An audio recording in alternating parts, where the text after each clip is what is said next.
भाई वीडियो बड़ी मज़ेदार बनी है, तो प्लीज़ पूरी देखना, ठीक है।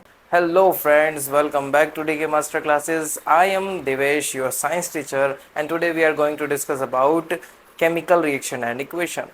एक्चुअली आज ये वीडियो देखने के बाद आपको ऐसा लगने वाला है कि यार हमें कुछ तो आता है एटलीस्ट, ठीक है। एग्ज़ाम का जो फेयर है, जो डर है ना आपका, वो बिल्कुल ख़त्म हो जाएगा, ठीक है। मैं इसलिए ऐसा बोल रहा हूँ क्योंकि इस वीडियो के बाद आप कहोगे सर एकदम मज़ा आ गया, क्रिस्टल क्लियर हो गया सब कुछ, ठीक है। और बहुत ही शॉर्टली और इजी वे में मैं आपको कराऊंगा ताकि जल्दी जल्दी आप उसे ग्रैब कर सको अपने माइंड में।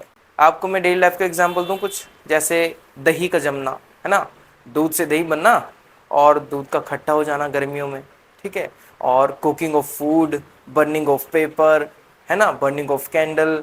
सो इन सब में क्या होता है, एक नया सब्सटेंस बनता है, इसका मतलब एक केमिकल चेंज होता है। सिमिलरली केमिकल रिएक्शन में भी ऐसे होता है, जब दो या दो से ज़्यादा सब्सटेंस आपस में रिएक्ट करते हैं तो एक सिंगल सब्सटेंस बनाते हैं। इसीलिए हम बोलते हैं कि केमिकल चेंज एक केमिकल रिएक्शन भी है, ठीक है। तो चलिए इसके बारे में थोड़ा सा लिखते हैं। First of all, chemical reaction क्या होता है। देखो, थोड़ा लेंदी वीडियो बनेगी ये, ठीक है बेटा, थोड़ा सा सब्र रखना, पर इतना ज़रूर है कि आपको मज़ा बहुत आने वाला है, ठीक है। तो केमिकल रिएक्शंस क्या होती हैं, मैंने आपको बताया कि इसमें नया सब्सटेंस बनता है, ठीक है, बिल्कुल सही है, राइट। सो मैं बोल सकता हूँ कि एक ऐसा प्रोसेस है जिसमें दो या दो से ज़्यादा सब्सटेंस मिलकर एक सिंगल नया प्रोडक्ट बनाते हैं, एक नया सब्सटेंस बनाते हैं, और उसकी प्रॉपर्टीज अपने पहले वाले से अलग होती है, डिफरेंट होती है, ठीक है। So we can say that it is the process in which two or more substances react to form a new single substance, ठीक है। देखो बेटा, जरूरी नहीं है सिंगल ही मिले, मतलब ये है कि मेजर एक सिंगल तो मिलता है, उसके साथ गैसेस भी निकल सकती हैं, ठीक है, और भी कुछ हीट वगैरह ये सब भी निकल सकती है। तो बेसिकली एक आप कह सकते हो सिंगल की जगह न्यू सब्सटेंस भी बोल सकते हो, new substances with new properties, ठीक है। उस नई सब्सटेंस की जो प्रॉपर्टी है वो नहीं होती है अपने पहले वाले से, मतलब जिनसे वो बना है उससे, ठीक है। So we can say that, एक एग्जांपल दे सकता हूं मैं आपको यहाँ पे। जैसे आपने देखा होगा बेटा, hydrogen plus oxygen gives water vapours, water molecule, ठीक है ना। सो यहाँ पे भी आप नोटिस करते हो कि यार यहाँ पे एक नया प्रोडक्ट बना, कैसे, देखो, हाइड्रोजन तो गैसेस फॉर्म में था, ऑक्सीजन भी गैसेस फॉर्म में, लेकिन जो वाटर वेपर्स हैं वो तो लिक्विड फॉर्म में है, ठीक है ना बेटा। सो यहाँ पे आप बोल सकते हो कि गैसेस और इनकी प्रॉपर्टीज भी अलग थी दोनों की। हाइड्रोजन तो एक इनफ्लेमेबल गैस है, ऑक्सीजन जो है वो उसको प्रमोट करता है फायर को, राइट। और वाटर जो मेरे पास बन के आया उसकी प्रॉपर्टी अलग है, वो तो आग को बुझाने का काम करता है, एक्सटिंग्विश करता है फायर को, राइट। सो बेसिकली आप देख सकते हो यहाँ पे कि कैसे नई प्रॉपर्टी के साथ एक नया हमें सब्सटेंस मिला, ठीक है। इसमें हम बोल सकते हैं कि ये जो हमारे ये लेफ्ट साइड लिखे हुए हैं बेटा, ध्यान देना, लेफ्ट साइड जो भी लिखा हुआ है इसे बोलते हैं रिएक्टेंट, जो रिएक्ट करते हैं बेटा, ठीक है, रिएक्टेंट्स। एंड जो न्यू प्रोडक्ट बना, अब मैं प्रोडक्ट बोल रहा हूं ना, आप कहोगे सर जी ये प्रोडक्ट क्या है। प्रोडक्ट मतलब ये वही है बेटा जो नया सब्सटेंस बन के आया हमारे पास, okay. So we can say that when two or more reactants are react with each other to form a single substance, or we can say that a product, ठीक है, after this reaction।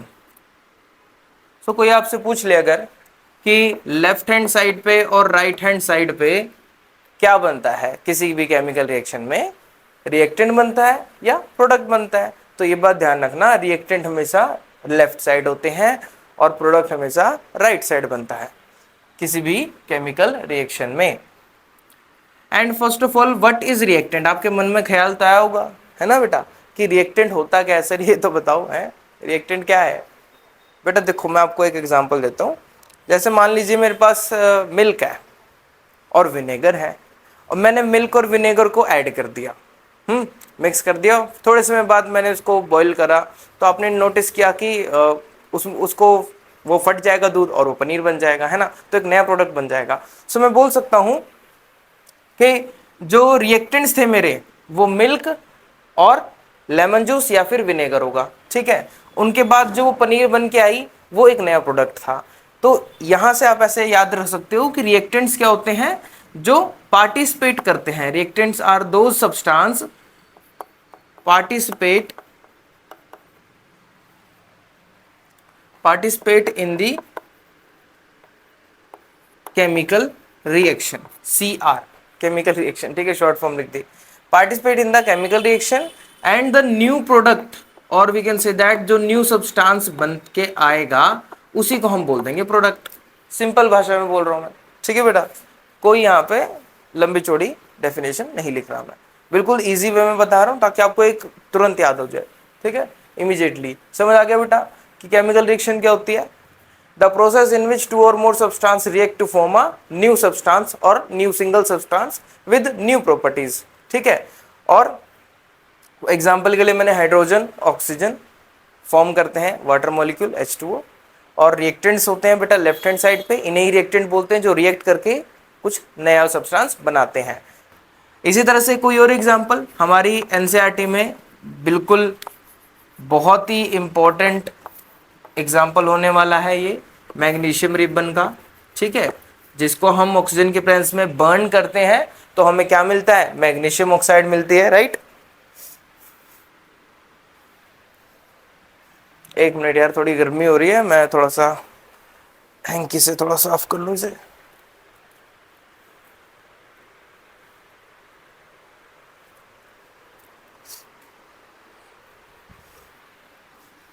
हाँ भाई, तो magnesium plus oxygen gives magnesium oxide. अब इसका मतलब क्या, देखो ये जो मैग्नीशियम है ना, ये मैग्नीशियम रिबन, अगर मैं इसको बर्न करता हूं ऑक्सीजन की प्रेजेंस में, ओके, ऑक्सीजन की प्रेजेंस में अगर मैग्नीशियम रिबन बर्न होता है तो वो मुझे क्या देगा, मैग्नीशियम ऑक्साइड देगा, राइट।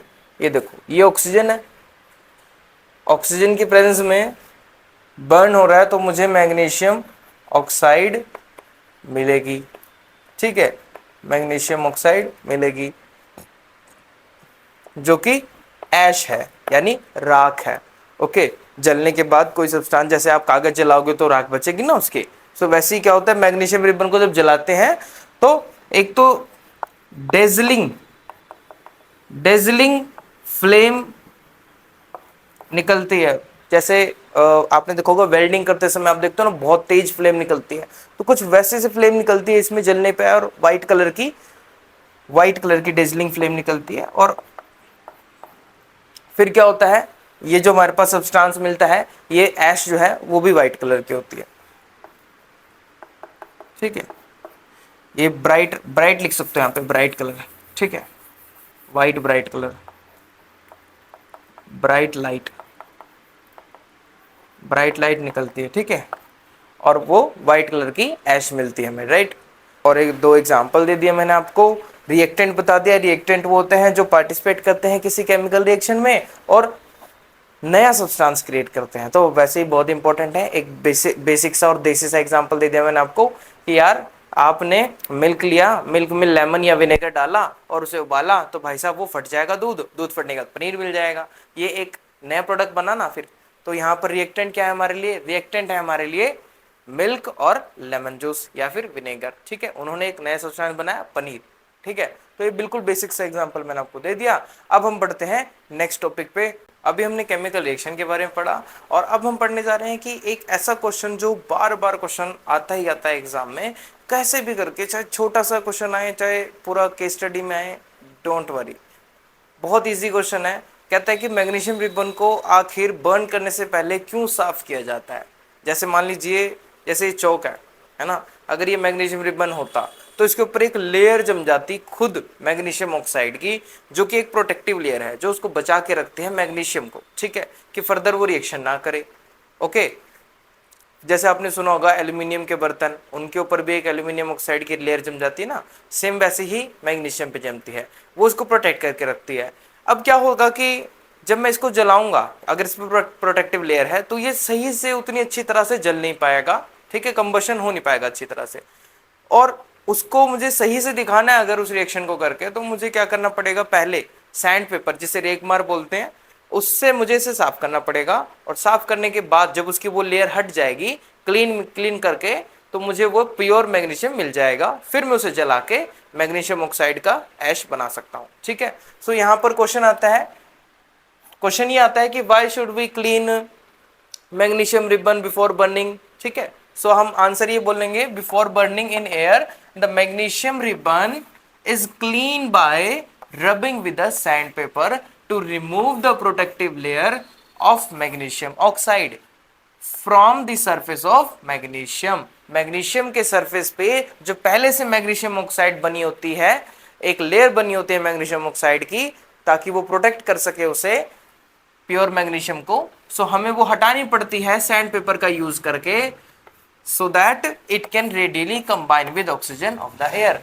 ताकि वो इजीली कंबाइन हो सके और रिएक्शन अच्छी हो सके, ठीक है। इसलिए ये क्वेश्चन काफी इंपॉर्टेंट था, स्टार बना दिया मैंने, आप इसे नोट डाउन कर सकते हो, लर्न कर सकते हो बेटा, बहुत इंपॉर्टेंट था। इसके बाद बच्चों देखो, अभी हम बात कर रहे हैं केमिकल रिएक्शन की, ठीक है ना। अब केमिकल रिएक्शन देखो यार, आपके पास कोई केमिकल रिएक्शन हो रही है, आपको कैसे पता लगेगा, बताओ कैसे पता लगेगा, हाँ कैसे पता लगेगा कोई केमिकल रिएक्शन हुई है। अब जैसे मैंने आपको बोला, एग्जांपल दिया था कि भाई दही बन गई दूध की है, उसको उसको खट्टा डाल के रख दिया और अपना दही जम गई भाई। ऐसे ही हमने बोला पनीर जब बनाया तो पनीर में भी भाई पनीर बन गया, पर आपको कैसे पता लगा वो पनीर बना, जब कोई नया सब्सटेंस बना, है ना। तो कुछ ऐसे कैरेक्टर होंगे, कुछ ऐसे फीचर्स होंगे जिनको देखकर आप ऐसा ऑब्जर्वेशन कर सकते हो ना कि हाँ भाई केमिकल रिएक्शन हुई है। तो वैसे ही सेम क्या होता है, केमिकल रिएक्शंस जो है हमें कैसे ऑब्जर्व होगा कि केमिकल रिएक्शन हुई है, तो उसके लिए कुछ उसके कैरेक्टर्स हैं। तो देखो बेटा, केमिकल रिएक्शन की कैरेक्टरिस्टिक्स क्या है, मैं यहाँ पे लिख रहा हूँ कैरेक्टरिस्टिक्स, कैरेक्टरिस्टिक्स, ठीक है। कैरेक्टरिस्टिक्स क्या है जिससे हमें पता लगेगा केमिकल रिएक्शन अक्कर हुई है। First, change in temperature, change in temperature. Second is change in colour, change in colour, ठीक है, या तो कलर में चेंज हुआ होगा, या फिर third one is change in state, state change हो गई होगी, गैस से लिक्विड बन गया होगा, सॉलिड से लिक्विड बन गया होगा, या लिक्विड से गैस बन गया होगा, ठीक है। चेंज बदलाव हुआ होगा उसके स्टेट में, या उसका कलर चेंज हुआ होगा, या उसके टेम्परेचर में बदलाव आया बेटा। और क्या हो सकता है, एवोल्यूशन ऑफ गैस, एवोल्यूशन होता है निकलना किसी चीज का, एमिट होना, एवोल्यूशन ऑफ गैस, गैस का एमिट होना, ठीक है। एंड फिफ्थ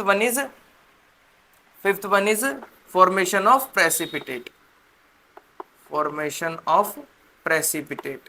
अब प्रेसिपिटेट क्या होता है भाई, देखो मैं आपको एक बिल्कुल देसी से एग्जांपल देता हूँ, बिल्कुल देसी एग्जांपल देता हूँ भाई। प्रेसिपिटेट क्या होते हैं, जैसे मैंने आपको भी एक छोटा सा एग्जांपल दिया था कि पनीर बन गई थी भाई दूध को फाड़ के, है ना। क्या वो पनीर सॉल्यूबल है, सॉल्यूबल तो नहीं है ना। अगर वो सॉल्यूबल होता तो फिर वो तो मिल जाना चाहिए था ना, पनीर बन के अलग क्यों हो रहा है, क्योंकि वो उस बचे हुए सॉल्यूशन में मिल नहीं पाया दूध फटने के बाद, है ना। सो कहने का मतलब है पनीर वहां पे प्रेसिपिटेट है, यानी प्रेसिपिटेट क्या होते हैं, ऐसे सब्सटेंसेस जो कि डिसॉल्व नहीं होते, ओके, और सॉलिड होते हैं, ठीक है। सो यहाँ पे मैंने कुछ चेंजेस लिखे हैं बेटा, चेंज इन टेम्परेचर, अगर ये हुआ तो पता लग जाएगा केमिकल रिएक्शन हुई है, या फिर चेंज इन कलर, कहीं पर कलर चेंज हुआ तो पता लग जाएगा केमिकल रिएक्शन पॉसिबल है, या चेंज इन स्टेट, या उसकी स्टेट में बदलाव आया तो पता लगेगा, या फिर एवोल्यूशन ऑफ गैस, दो सब्सटेंस रिएक्ट करने के बाद अगर उनमें गैस निकल रही है, कोई CO2 हो, O2 हो, हाइड्रोजन गैस हो, कुछ भी हो, या फिर फॉर्मेशन ऑफ प्रेसिपिटेट, या कोई इनसॉल्युबल सब्सटेंस बनता है, तो वहां पर आपको पता लगेगा केमिकल रिएक्शन हुई है। अच्छा मैं आपको एक ट्रिक बताता हूँ इसे याद करने की, सिंपल सी। अभी जैसे SSC वगैरह के एग्जाम TCS कंडक्ट करवाती थी, ठीक है। सो लेकिन अब तो चलो, अब तो कोई और कंपनी कर रही है, एडिक्विटी कर रही है उसे, देखते हैं क्या होगा। वैसे फिलहाल के लिए मैं इसकी एक ट्रिक बना रहा हूँ, TCS। TCS, T से हो गया टेम्परेचर यानी चेंज इन टेम्परेचर, C से हो गया चेंज इन कलर, S से हो गया चेंज इन स्टेट। ठीक है, तो TCS हो गया केमिकल रिएक्शन जो है वो, उसके कैरेक्टर में 3 कैरेक्टर मैंने आपको याद करा दिए केमिकल रिएक्शन के, कि अगर चेंज इन टेम्परेचर होगा, चेंज इन कलर होगा और चेंज इन स्टेट होगा तो समझ लेना केमिकल रिएक्शन हुई है। अब आ गया EF। ठीक है, TCS EF, EF से मान सकते हो आप इलेक्ट्रिक फील्ड। ठीक है, TCS Tata communication, Tata consultancy service. ठीक है, तो TCS हो गया। TCS ने एग्जाम में डाला क्वेश्चन इलेक्ट्रिक फील्ड पर। ठीक है, TCS ने एग्जाम में डाला क्वेश्चन इलेक्ट्रिक फील्ड का। ठीक है, इलेक्ट्रिक फील्ड का। ठीक है, ऐसे याद कर लो। ठीक है, TCS ने डाला एग्जाम में क्वेश्चन इलेक्ट्रिक फील्ड पे, तो TCS EF इलेक्ट्रिक फील्ड। तो यहां से आपको याद हो गए केमिकल रिएक्शन के कैरेक्टरिस्टिक्स। ओके बेटा, अब बात आ रही है कि हर एक कैरेक्टरिस्टिक्स के मैं आपको एग्जांपल करवाने वाला हूं कि कैसे चेंज होता है टेम्परेचर में, कैसे कोई कलर चेंज होता है रिएक्शन में है, और कैसे गैस इवॉल्व होती है, कैसे स्टेट चेंज होती है। स्टेट चेंज को तो आपको वैसे याद है, अभी वाटर वाला करा था हमने, कैसे हाइड्रोजन और ऑक्सीजन को मिलकर वाटर मॉलिक्यूल बने थे, हाइड्रोजन गैसेस फॉर्म में था, ऑक्सीजन गैसेस फॉर्म में, लेकिन हमें लिक्विड मिला है ना, तो वो तो वैसे ही हो गया है। चलो आगे पढ़ते हैं इसके। हाँ जी बच्चों, तो क्या हुआ कि जब हम रिएक्शंस पढ़ रहे थे हमने देखा था 5 तरह के कैरेक्टरिस्टिक्स हैं, है ना, और उन 5 कैरेक्टरिस्टिक्स को हम आज डिस्कस करने वाले हैं। देखो, फर्स्ट था चेंज इन स्टेट। वैसे तो मैंने TCS लिखवाया था, टेम्परेचर, कलर और स्टेट। ठीक है, पर मैं ऐसे कर रहा हूँ समझाने के लिए। ओके, देखो, चेंज इन स्टेट, फिर आया चेंज इन कलर। ठीक है, फिर आएगा चेंज इन टेम्परेचर, फिर आया एवोल्यूशन ऑफ गैस, फिर आएगा बेटा फॉर्मेशन ऑफ प्रेसिपिटेट। ठीक है, याद रखने के लिए हम कैसे भी याद रख सकते हैं, एग्जाम्पल मुझे ऐसे लगे मैंने ऐसे लिख दिए फटाफट। ठीक है, सो देखिए बच्चों, चेंज इन स्टेट, अब कोई रिएक्शन कंप्लीट होने पे अगर उसका स्टेट में बदलाव आ रहा है, उसकी स्टेट चेंज हो रही है, तो हम उसे बोलते हैं कि चेंज हो रही है स्टेट केमिकल रिएक्शन में, यानी चेंज इन स्टेट की वजह से हमें पता लग जाता है कि यहाँ पर केमिकल रिएक्शन हुई होगी। हाँ, अब एक बच्चा पूछ सकता है यहाँ पे कि यार वो भी तो था कि भाई आइस मेल्ट होकर लिक्विड बनती है, लिक्विड मेल्ट होकर आइस बनता है। वो एक अलग कंसेप्ट है, क्योंकि देखो फिजिकल चेंज में भी कुछ ऐसे चेंजेस हैं जिनमें स्टेट चेंज होती है। ठीक है, सो वो एक अलग कंसेप्ट है, लेकिन केमिकल रिएक्शन में ऐसा जनरली होता है कि स्टेट बदलती ही बदलती है। देखो, जैसे मैं एक एग्जांपल दे रहा हूं, ammonia react with hydrogen chloride, या फिर हम बोल सकते हैं ammonia gas is react with hydrogen chloride gas and it will form solid ammonium chloride. ठीक है, we can say that when ammonia NH3, okay, NH3 जो कि गैसेस फॉर्म में प्रेजेंट है, प्लस हाइड्रोजन क्लोराइड गैस यानी HCl और gases form में present है, तो साइड में इसकी स्टेट भी लिख रहे हैं हम। अच्छा, अभी हम बाद में भी ये बात करेंगे बेटा कि ये जो स्टेट होती है हमारी, यहाँ पे ही क्यों लिख रहे हैं हम, है ना, क्योंकि ये तो एक इक्वेशन है, तो आगे चल के हम पढ़ेंगे कि केमिकल इक्वेशन क्या होती है। पर फिलहाल के लिए इतनी बातें आपको सबको पता है कि प्लस का मतलब होता है कि दोनों कंपाउंड आपस में कंबाइन हुए हैं, और एरो का मतलब ये होता है कि कुछ नया प्रोडक्ट बन के आया है राइट साइड पे। ठीक है ना, वो हम रिप्रेजेंट कर रहे हैं। अब देखो राइट साइड पे मैं लिखूंगा जो नया प्रोडक्ट बन के आया, देखो यहाँ पर फॉर्मेशन होने वाली है NH3 और क्लोराइन के साथ, तो यहाँ पर देखो क्या बनेगा NH4Cl। ठीक है बेटा, इसे बोलते हैं अमोनियम क्लोराइड जो कि सॉलिड फॉर्म में प्रेजेंट है, और we can write here their names. NH3 means ammonia, ammonia gas. ठीक है, HCl hydrochloric acid, basically hydrogen chloride भी बोलता हूं इसे मैं, कोई दिक्कत वाली बात नहीं बेटा, हाइड्रोजन क्लोराइड। गैसेस फॉर्म में प्रेजेंट है।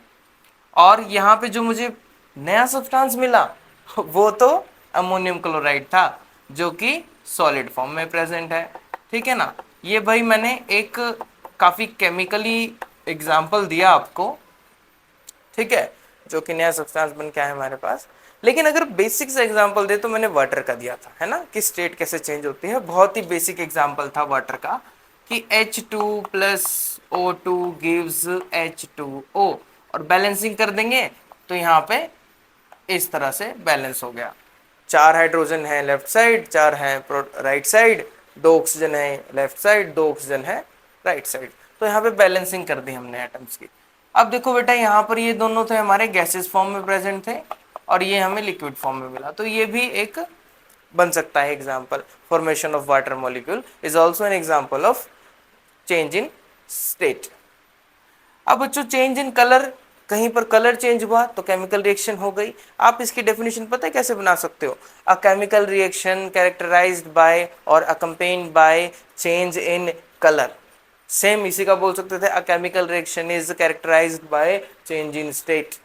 ये एग्जांपल मैंने डायरेक्ट बोल दिया क्योंकि हमें पता है एक ही लाइन चिपकानी है सबके साथ, ठीक है, सभी के साथ ये हो जाएगी। अच्छा अब चेंज इन कलर पे आ जाओ बेटा।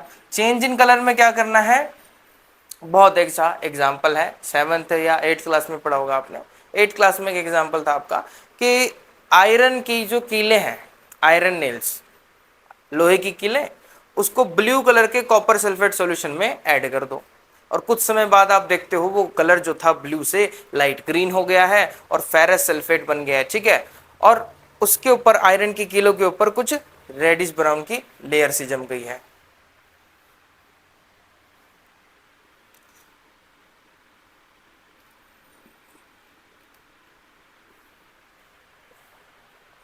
हाँ तो चलो लिखते हैं जरा इसे। चेंज इन कलर का एग्जाम्पल यही पुराने वाला हमारा, बिल्कुल भाईचारा ऑन द टॉप है, ठीक है। फ्यू पीस आयरन के लिए और उसको ऐड कर दिया ब्लू कलर के सॉल्यूशन में जो कि कॉपर सल्फेट का सॉल्यूशन था, और कुछ समय बाद हमने देखा उसका कलर जो था वो फेड हो गया और उसको लाइट ग्रीन कलर में चेंज हो गया। ये क्यों हुआ? फेरस सल्फेट की फॉर्मेशन की वजह से, ठीक है बेटा। तो इसकी केमिकल रिएक्शन भी लिख रहा हूं यहां पर मैं, Fe प्लस, Fe आयरन का सिंबल है ना बेटा, और यहां पर हम रिएक्शन करवा रहे हैं इसकी कॉपर सल्फेट के साथ, तो बन गया CuSO4 प्लस, इन दोनों की जब रिएक्शन हुई फिर क्या बना हमारे पास नया प्रोडक्ट FeSO4 प्लस, क्या निकला बेटा उसके साथ? कॉपर लिबरेट हो गया। अब बेटा कई बच्चों के मन में सवाल है, ये जो बच्चों ने ध्यान नहीं दिया 8th क्लास 9th क्लास में, उनके मन में ये सवाल हो रहा होगा कि सर जी आप कैसे लिख रहे हो इन्हें, मतलब हाथों से तो लिख रहा हूं यार, लेकिन फिर भी आप कैसे इनकी फॉर्मेशन कर रहे हो, कैसे कंपाउंड्स आप बना रहे हो, कैसे केमिकल फॉर्मूला बन रहा है, ये बताओ। आपने आयरन लिखा, कॉपर सल्फेट लिखा, तो यहाँ पे उड़ा के सीधा यहाँ पे FeSO4 क्यों लिखा? क्या कारण था? है भाई, क्या कारण था? तो उसका कारण ये है क्योंकि आपने बेटा अगर 9th क्लास में पढ़ा होगा तो हम वैलेंसी का कंसेप्ट होता था, वैलेंसी का यूज करके हम यहाँ पर जब इन दो कंपाउंड को मिक्स करते थे तो बन जाता था नया कंपाउंड। अब देखो मैं सिंपल सी बात बताऊं, जैसे आयरन है, आयरन की यहाँ पर वैलेंसी हमने ली है 2 पॉजिटिव, ठीक है, तो यहाँ पे Fe2 पॉजिटिव लेंगे, कहाँ लिखूं भाई, यहाँ लिख देते हैं चलो, Fe, इसकी वैलेंसी 2 पॉजिटिव है, उसे ज्वाइन किसके साथ होना है, क्योंकि ये तो पॉजिटिव है ये नेगेटिव है, तो पॉजिटिव पॉजिटिव के साथ तो नहीं होगा ना, तो ये नेगेटिव वाले के साथ जाएगा, नेगेटिव आयन के साथ। तो यहाँ पर आयरन का जो पॉजिटिव आयन था 2 पॉजिटिव, वो सल्फेट के, इसका 2 नेगेटिव होता है, तो यहाँ से 2 2 कैंसिल हो जाएगा, 1 1 बचेगा, तो Fe1SO4 1, तो यहाँ पे हमारा बन जाता है FeSO4 केमिकल कंपाउंड, ठीक है। सो इस तरह से ऐसे बनते हैं ये। तो जिसको कन्फ्यूजन थी तो भाई एक बार रिमाइंड कर लो, ये 9th क्लास का टॉपिक है, अगर कहोगे तो मैं इस पर पूरी एक वीडियो बना दूंगा डिटेल में, अभी फिलहाल मैंने शॉर्टली आपको बता दिया। तो इस तरह से बेटा ये आयरन ने सल्फेट के साथ रिएक्शन करी, उसका कारण भी है, आगे हम पढ़ेंगे डिस्प्लेसमेंट रिएक्शन, कि आयरन ने कॉपर को ही क्यों डिस्प्लेस कर दिया था, तो उसमें भी एग्जांपल आएगा, ठीक है, क्योंकि आयरन जो है हाई रिएक्टिव मेटल है कॉपर के अकॉर्डिंग, इसीलिए वो क्या करता है, उसको डिस्प्लेस कर देता है और उसकी जगह बैठ जाता है सल्फेट के साथ रिएक्शन करके, कॉम्बिनेशन करके, और कॉपर को उड़ा देता है अलग, ठीक है। तो यहाँ पे हमारे पास क्या हुआ कि आयरन नील जो रखी हुई थी उन्होंने रिएक्शन करी कॉपर सल्फेट के साथ, और रिएक्शन करने के बाद क्या हुआ, आयरन सल्फेट बना जिसको हम फेरस सल्फेट बोल रहे हैं। ठीक है, यहाँ पे नाम लिख देता हूं मैं, फेरस सल्फेट, फेरस सल्फेट। ठीक है, जो कि लाइट ग्रीन कलर का है। ठीक है, लाइट ग्रीन कलर का। ओके बच्चों, नेक्स्ट आ जाओ, चेंज इन टेम्परेचर। अब क्या हुआ कि आपने क्या करा, कुछ और सब्सटेंस लिए और उनको रिएक्शन करवाई। रिएक्शन करवाने के बाद पता लगा कि यार इसमें तो टेम्परेचर बदल गया, अरे भाई इतना गर्म हो गया सोल्यूशन। अब आपने कहा यार अगर कोई चीज ऐसे चेंज कर रही है जिसमें टेम्परेचर चेंज हो रहा है, दो या दो से ज्यादा सब्सटेंस को ऐड करने पे, तो केमिकल रिएक्शन है यार। ठीक है, सो यहाँ पे आपने क्या करा, क्विक लाइम लिया बच्चों, क्विक लाइम। अब क्विक लाइम होता है कैल्शियम ऑक्साइड, CA कैल्शियम और ऑक्साइड O, कैल्शियम ऑक्साइड। तो कैल्शियम ऑक्साइड लिया आपने जिसको हम क्विक लाइम बोलते हैं, ये कॉमन नेम है इसका क्विक लाइम, और केमिकल नेम अगर बोले तो कैल्शियम ऑक्साइड है। मैं जरा 1 मिनट आया।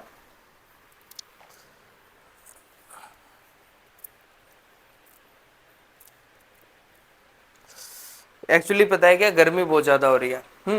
यहाँ कूलर की आवाज आएगी नहीं तो फिर इसमें, इसीलिए मुझे बार बार पसीना पोंछना पड़ रहा है। तो कैल्शियम ऑक्साइड जिसको हमने क्विकलाइम बोला था, उसकी रिएक्शन करवा दी हमने वाटर के साथ, और जैसे ही वाटर के साथ ही रिएक्शन करता है, अरे भाई साहब इसको तो गुस्सा आ जाता है, ये तो एंग्री हो जाता है। क्या करता है, एक नया साल्ट तो बनाएगा, एक नया कंपाउंड तो बनाएगा जिसको बोलते हैं हम कैल्शियम हाइड्रोक्साइड।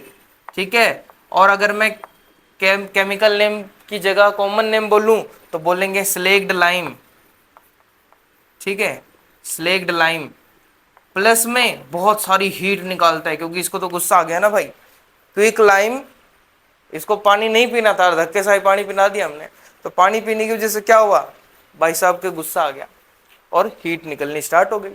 नया प्रोडक्ट तो बना आखिर, लेकिन हीट भी निकाल दी भाई गुस्से गुस्से में। तो हमने कहा भाई साहब ये तो पक्का चेंज इन टेम्परेचर हुआ है, इसका मतलब केमिकल रिएक्शन भी हुई है। ठीक है, तो ये 3 कैरेक्टर डिस्कस हो गए हमारे। नेक्स्ट पे आ जाओ बेटा, एवोल्यूशन ऑफ गैस।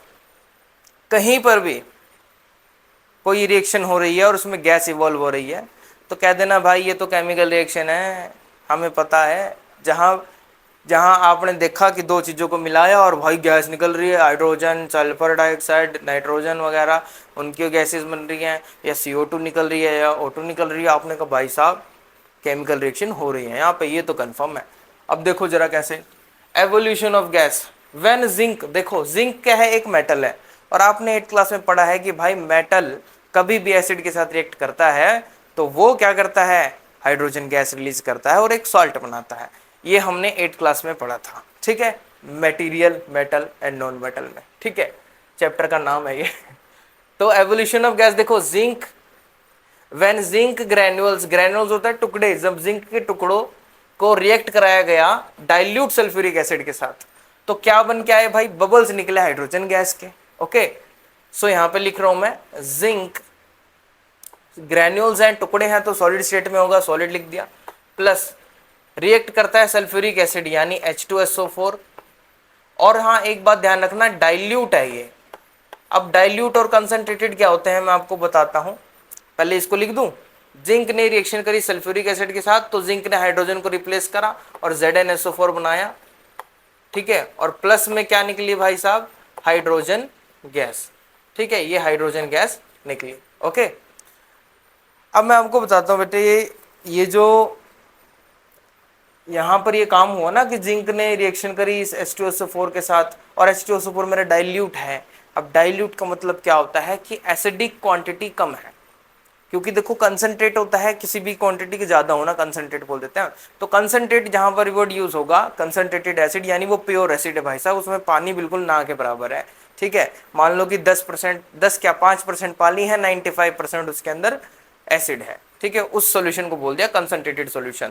लेकिन अगर डाइल्यूट वर्ड यूज हो रहा है तो डाइल्यूट का मतलब होता है ऐसा सॉल्यूशन जिसमें 95% पानी और 5% एसिड है। ठीक है, यानी एसिड की क्वांटिटी कम है, वाटर की ज्यादा है, तो वैसा सॉल्यूशन हमारा डाइल्यूट होता है, एक सिंपल भाषा में हम बोल सकते हैं। ठीक है, तो जिंक ग्रैन्यूल्स जब रिएक्ट करते हैं सल्फ्यूरिक एसिड के साथ तो ZnSO4 बनाते हैं, एक साल्ट बनाते हैं जिंक सल्फेट, और हाइड्रोजन गैस को रिलीज करते हैं। ठीक है बेटा, अब आ जाओ नेक्स्ट पे, फॉर्मेशन ऑफ प्रेसिपिटेट। भाई when dilute sulphuric acid is added, dilute sulphuric acid को अगर मैं ऐड करता हूं बैरियम क्लोराइड में, किसमें, बैरियम क्लोराइड में, डाइल्यूट सल्फ्यूरिक एसिड को अगर बैरियम क्लोराइड में ऐड करा जाए तो क्या होगा, सिंपल है यार, ये वही वाला है पनीर बनने वाला जो एग्जांपल दिया था। देखो जरा ध्यान से भाई साहब, डाइल्यूट सल्फ्यूरिक एसिड यानी कि H2SO4 आ गया, ठीक है, और कैसा है, डाइल्यूट है, ओके जी।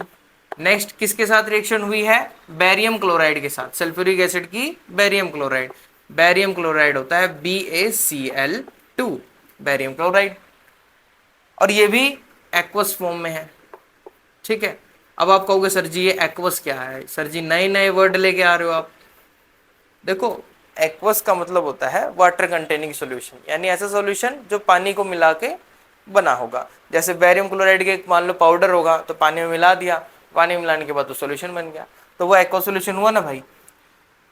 अब देखो बैरियम क्लोराइड अगर H2SO4 के साथ मिलता है तो उनमें आयंस का एक्सचेंज होता है बेटा, ठीक है। अब आयंस एक्सचेंज कर जाते हैं, सल्फेट वाले क्लोराइन के पास चले जाते हैं, क्लोरीन वाले हाइड्रोजन के पास आ जाते हैं, आयंस का एक्सचेंज हो जाता है। अब exchange of ion take place, तो इस वजह से एक नया सब्सटेंस बनता है जो कि एक सॉलिड होता है, इनसॉल्युबल होता है, और कुछ एक नया एक्वा सॉल्यूशन बनता है। देखो यहाँ पर बन के मैं लिख रहा हूँ, यहाँ पे एक बनेगा हमारे पास बैरियम सल्फेट BaSO4, ठीक है, और एक बनता है हमारे पास HCl, हाइड्रोक्लोरिक एसिड, ठीक है। सो यहां पर हमारे पास क्या बना बेटा, बैरियम सल्फेट के व्हाइट कलर के प्रेसिपिटेट बने। ये जो बैरियम सल्फेट है ना ये सॉलिड फॉर्म में है बेटा, और ये बना PPT, ठीक है। अब ये PPT वो नहीं है पावर पॉइंट प्रेजेंटेशन, नहीं नहीं, PPT है हमारी प्रेसिपिटेट, यानी वो इनसॉल्युबल सब्सटेंस जो घुल नहीं पाया पूरी तरह से। HCl क्या है, यहां पर ये हमारा एक्वस फॉर्म में है।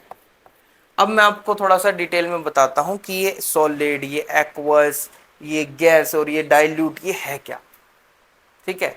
देखो बेटा सिंपल से आपको बात बताता हूं, मैंने आपको बोला डाइल्यूट का मतलब है ऐसा सॉल्यूशन जिसमें पानी की मात्रा सबसे ज्यादा होगी, ठीक है। और जो अदर कंपाउंड है जैसे एसिड है, डाइल्यूट एसिड, तो इसका मतलब उसमें एसिड कम पानी ज्यादा होगा, ठीक है। कंसंट्रेटेड है अगर लिखा है CONC डॉट, है ना, कंसंट्रेटेड, तो उसका मतलब यह है कि एसिड ज्यादा है पानी बहुत कम है। अगर कहीं पर एक स्मॉल a स्मॉल क्यू लिखा है एक्वस सॉल्यूशन, एक्वस मतलब होता है वाटर कंटेनिंग सॉल्यूशन, कहीं पर स्मॉल s लिखा है तो इसका मतलब हो गया वो सॉलिड है। जैसे यहाँ पर भी लिख सकते थे हम सॉलिड है, वाटर यहाँ पे हमारा लिक्विड है, ठीक है। तो यहाँ पे L का मतलब हो गया लिक्विड, S का मतलब हो गया सॉलिड, और अपना स्मॉल g का मतलब हो गया गैसेस फॉर्म। ये सारी उसकी फिजिकल स्टेट होती है बेटा, ठीक है। किसी भी कंपाउंड की जो स्टेट होती है वो फिजिकल स्टेट जो होती है वो हम यहाँ पर लिखते हैं हर एक के साथ, ठीक है भाई। तो अब मुझे लगता है कि आपको ये पांचों कैरेक्टरिस्टिक्स पता लग गए होंगे, और आई होप ये समझ भी आया होगा आपको। अभी जाना नहीं है भाई, एक्चुअली में ये पूरा बड़ा लेक्चर होने वाला है, लगभग 1-1.5 घंटे की क्लास होगी, तो अपने कुर्सी की पेटी थाम लीजिए और अपना ध्यान से पढ़िए, ठीक है। हाँ, अब आप सोच रहे होगे सर जी इतनी सारी राखी क्या कर रही है आपके हाथों में, तो ये सब मेरे स्टूडेंट हैं, और इनमें से 4 राखी मेरी रियल सिस्टर्स की हैं, मतलब कजन्स के हैं, बट मेरे लिए तो रियल ही है भाई, ठीक है। तो मेरी रियल सिस्टर्स, और बाकी मेरी जो स्टूडेंट्स हैं वो भी रियल सिस्टर हैं, ठीक है। तो उन्होंने भी बांधी है, लगभग 12 राखियाँ हैं मेरे हाथ में, और फुल ऐसा लग रहा है कुछ भारी हो गया हाथ, ठीक है। चलो सबका प्यार है देखो, है, क्योंकि एक्चुअल में तो सगी तो एक भी नहीं है, लेकिन भगवान ने सगी से भी बढ़कर मुझे बहनें दे दी हैं, ठीक है, और मैं बहुत ही ज़्यादा खुश हूँ इस चीज़ के लिए।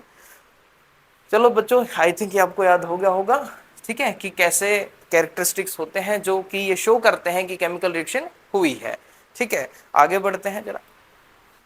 So friends let's do it, next topic जो कि हमारे केमिकल इक्वेशन।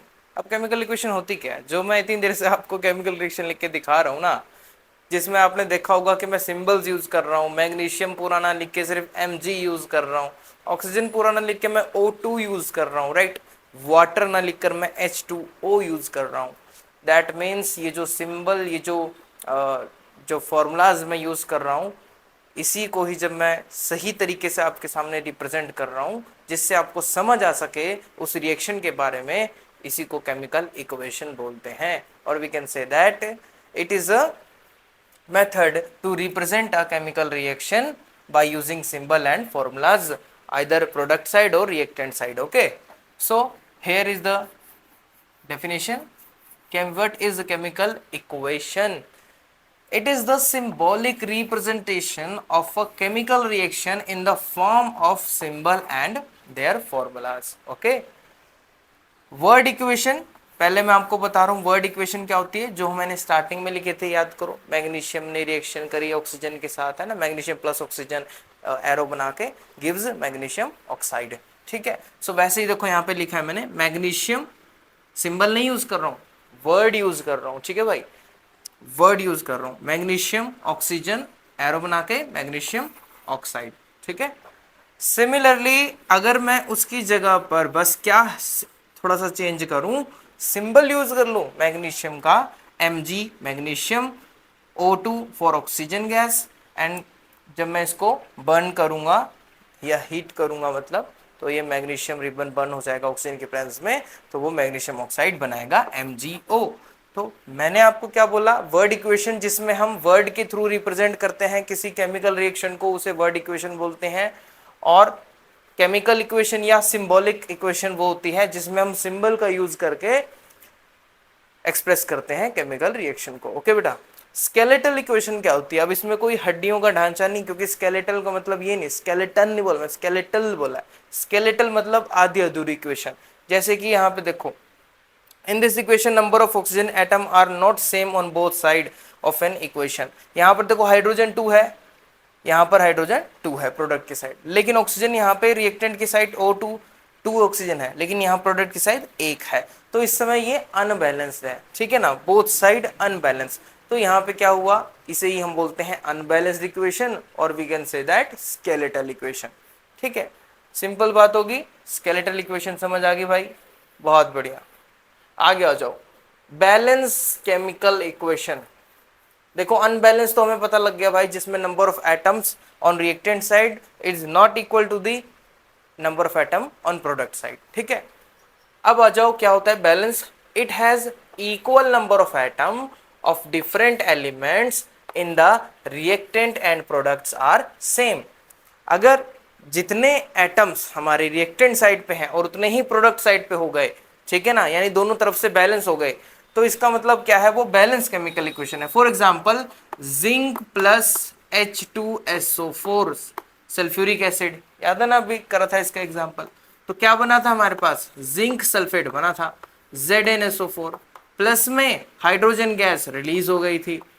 ठीक है, तो यहां पर आप नोटिस करो बेटा, जिंक यहाँ पे 1 है, प्रोडक्ट साइड भी 1 है, रिएक्टेंट साइड हाइड्रोजन 2 है, प्रोडक्ट साइड भी 2 है, सल्फेट यहाँ पे एक आयन है, मतलब एक मॉलिक्यूल है इसका सल्फेट का, और इधर भी एक है, यानी कि देखो बैलेंस रही है, ऑलरेडी बैलेंस रही है। ठीक है, अब अगर बैलेंस ना हो तो हमें बैलेंस करना भी पड़ता है। ठीक है, वो बैलेंसिंग अभी हम सिखाएंगे। अब देखो बैलेंस केमिकल इक्वेशन एक चीज और फॉलो करती है, क्या फॉलो करती है, law of conservation of mass. जैसे law of conservation of energy होती है ना, है ना, वैसी law of conservation of mass भी होता है। LOM शॉर्ट फॉर्म है, लोम।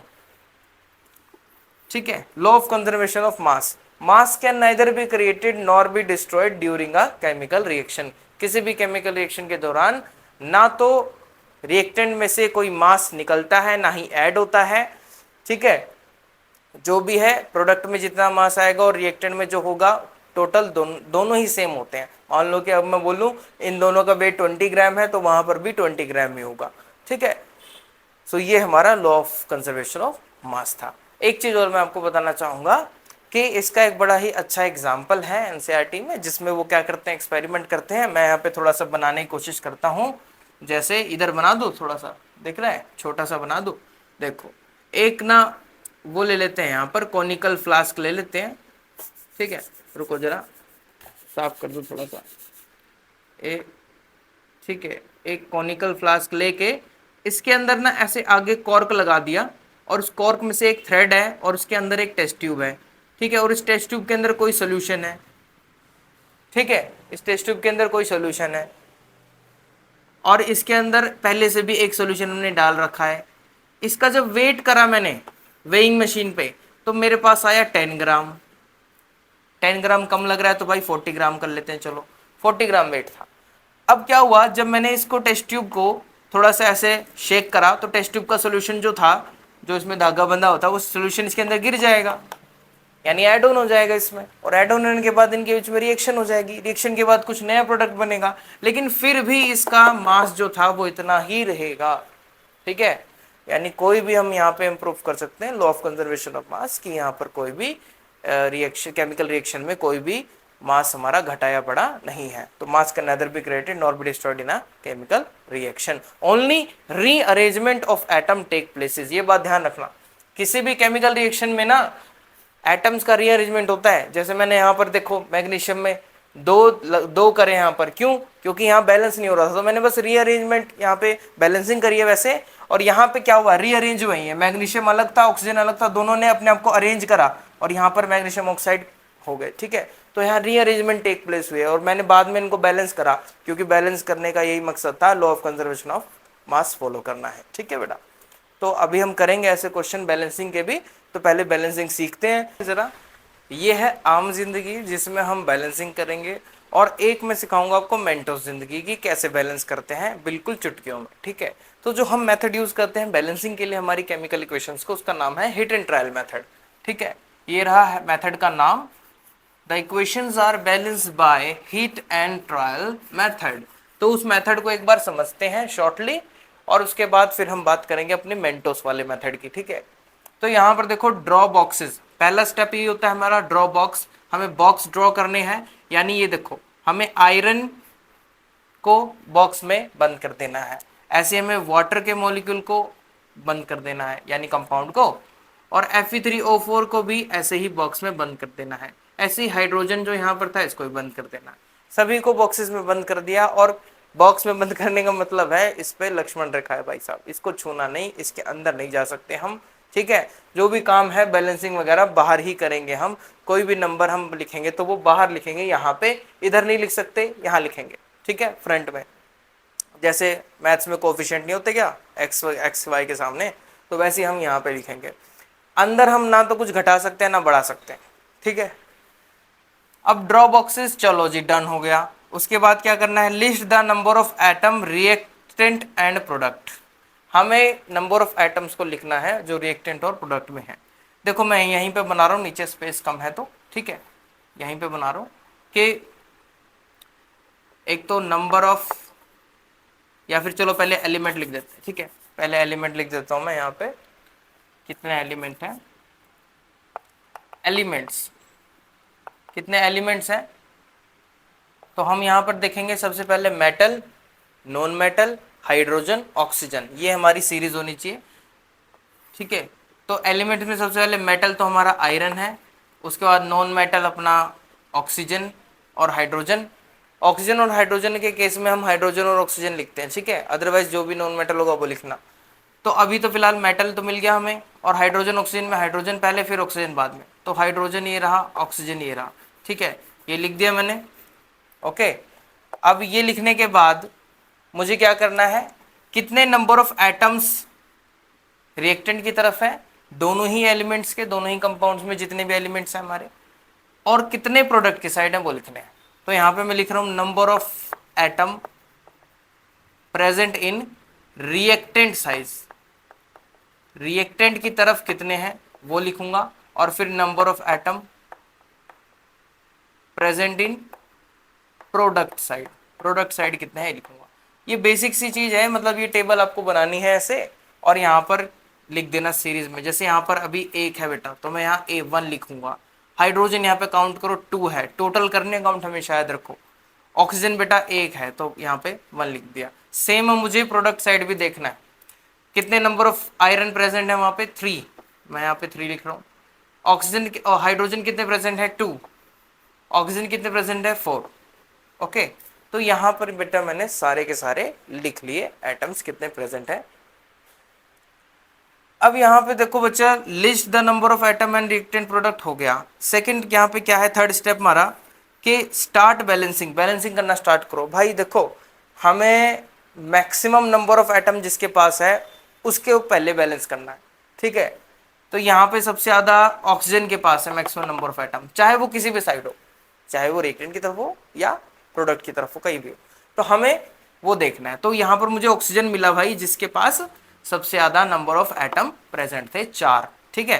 तो यहाँ से बैलेंस करना शुरू करा। अब यहाँ 4 है तो यहाँ 4 नहीं है तो मल्टीप्लाई 4 करना पड़ेगा ना, और मल्टीप्लाई 4 मैंने अगर यहाँ पे किया है बच्चों तो मुझे सच में यहाँ पर करना पड़ेगा। अब मैं यहाँ मल्टीप्लाई 4 कर रहा हूँ बेटा, ये कहाँ ऑक्सीजन है, यहाँ पर प्रेजेंट है, इस कंपाउंड के पास ऑक्सीजन प्रेजेंट है, तो मुझे 4 जो है वो यही मल्टीप्लाई करना पड़ेगा, ठीक है। कर दिया। अब 4 जो यहाँ पे कुछ भी होगा, 2 हो, 4 हो, 3 हो, 5 हो, कुछ भी हो, वो हमेशा कंपाउंड के सभी एलिमेंट्स का होगा। चाहे वो हाइड्रोजन है तो 4 2 जा 8 हो गया, और ये 4 यहाँ पे कुछ नहीं 1 होगा तो 4 1 जा 4, यानी ऑक्सीजन 4 हो चुके हैं भाई साहब, 4 ऑक्सीजन हो चुके हैं दोनों साइड, इधर भी 4 उधर भी 4, 4 4 दोनों बैलेंस हो गए। थर्ड स्टेप हमारा हो गया डन। फोर्थ स्टेप क्या कहता है, pick the other element that is not balance. दूसरा एलिमेंट कौन सा है भाई साहब जो बैलेंस नहीं हुआ। यहां पर देखोगे आप, अगर इसमें अपने टेबल पे आओ, यहाँ पे चेंजेस क्या हुआ, यहाँ पे क्या हो गया था, हार्ट हो गया था ना, ये इसको कट करके क्या लिखोगे आप, फिर 8 हो गए भाई हाइड्रोजन तो हमारे। अब अगर ये 8 हो गया बेटा तो इसका मतलब ये दोनों अभी अनबैलेंस हो गए, यानी सेकंड एलिमेंट कौन है हमारा, अदर एलिमेंट कौन है, हाइड्रोजन है ना, जो बैलेंस नहीं हुआ। तो हाइड्रोजन को बैलेंस करने के लिए क्या करेंगे हम, यहाँ पर 4 से मल्टीप्लाई करेंगे। कहाँ पे बेटा, जहाँ पे हाइड्रोजन प्रेजेंट होगा। हाइड्रोजन कहाँ प्रेजेंट है, राइट साइड पे प्रोडक्ट में, यहाँ पे। तो यहाँ पे कर दिया भाई हमने 4 मल्टीप्लाई, ताकि 4 2 जा 8 हो जाए, तो ये भी बैलेंस हो गया भाई साहब, 8 8 डन बेटा, हो क्या, स्टेप 4 भी डन। स्टेप 5 क्या कहता है, बैलेंस दी अदर एलिमेंट, और बाकी जितने बचे हैं उनको बैलेंस कर दो भाई। अब ये तो हो गए बैलेंस, ये बचा है बेटा आयरन। तो आयरन यहाँ पे 3 है बेटा रिएक्टेंट तरफ, लेकिन प्रोडक्ट की सॉरी प्रोडक्ट की तरफ तो 3 है और रिएक्टेंट की तरफ 1 है। तो यहाँ पर अगर 3 से मल्टीप्लाई कर दूं मैं तो 3 बन जाएगा। तो सिमिलरली यहाँ पे सच में 3 से मल्टीप्लाई करा मैंने और 3 मैंने कर दिया, तो बेटा 3 हो गया यहाँ पे। अब मेरा फोर्थ स्टेप क्या करता है कि सबको चेक कर लो भाई, सब बैलेंस है कि नहीं, सब खुशी राजी है कि नहीं। देखो 3 आयरन डन, उधर 3 आयरन डन, 4 2 जा 8 हाइड्रोजन, 4 2 जा 8 हाइड्रोजन डन हो गए जी। 4 ऑक्सीजन, 4 ऑक्सीजन डन, बैलेंस है जी, बिल्कुल बैलेंस है, ठीक है, यहाँ पर भी बैलेंस है। नेक्स्ट 7 स्टेप क्या बोलता है, writing symbols and physical state. अब मुझे ये इक्वेशन जो है, यही वाली इक्वेशन ऐसे लिख के दिखानी है इनको फिजिकल स्टेट के साथ। आयरन जो है बेटा सॉलिड स्टेट में प्रेजेंट होगा, वाटर यहाँ पे हमारे पास प्रेजेंट होगा गैसेस फॉर्म में, वेपर फॉर्म में, ठीक है। और यहाँ पे Fe3O4 बन जाएगा जो कि हमारा सॉलिड फॉर्म में होगा, ठीक है, और हाइड्रोजन हमारी गैसेस फॉर्म में होगी, ठीक है। तो यहाँ पे क्या रिएक्शन हुई हमारी, ये जो Fe3O4 है इसे बोलते हैं आयरन 2,3 ऑक्साइड, ठीक है, या मैग्नेटाइट बोल दो इसे सीधा, ये मैग्नेटाइट होता है, ठीक है। तो ये हमारे पास बन गया बेटा, ये अपनी स्टेट स्टूट लिख दी हमने, फिजिकल स्टेट, और पूरी तरह से बैलेंस कर दिया। अब हम करेंगे मेंटोस जिंदगी, जिसमें भाई साहब मात्र आपके चंद सेकंड लगने वाले हैं, ठीक है, बैलेंस करने के लिए। जो काम कपड़े से होता है भाई वो डस्टर से नहीं हो सकता, ठीक है। हाँ जी, तो ये है हमारी मेंटोस जिंदगी। मेंटोस जिंदगी, मेंटोस जिंदगी क्या कहती है, देखो जरा, मेंटोस जिंदगी क्या है, आप इसको तुरंत चुटकियों में सोल्व कर दोगे। देखो जरा, मैं सेम लिख रहा हूं, आयरन प्लस H2O प्लस, अब देखो इनकी रिएक्शन हुई, एरो बना के Fe3O4 प्लस में H2। ध्यान से सुनना बच्चों, मेंटो जिंदगी क्या कहती है, अपना चुपचाप एक एलिमेंट उठा लो कोई सा भी, ठीक है, कोई सा भी एक एलिमेंट उठा लो। आयरन को उठा लिया बेटा मैंने, आयरन को उठा के देखा, यहाँ पे 1 है, वहां पे 3 है, भाई साहब 3 लगा दिए। पेंसिल से करना काम, ये पहले बता रहा हूं, ठीक है, 3 लगा दिए। अब मैंने चेंजेस ऑब्जर्व करने हैं। चेंज क्या हुआ? चेंज मैंने देखा यार 3 लगाने पे कोई चेंज नहीं हुआ मेरा इस साइड। अब मैं आ गया बेटा हाइड्रोजन पे। हाइड्रोजन देखो मैंने वहां पे 2 है, यहां पे 2 है, बात तो सही है भाई। यहां ऑक्सीजन 1 है, वहां पर 4 है। अब मुझे 4 करने के लिए इसके आगे 4 लगा दिया मैंने।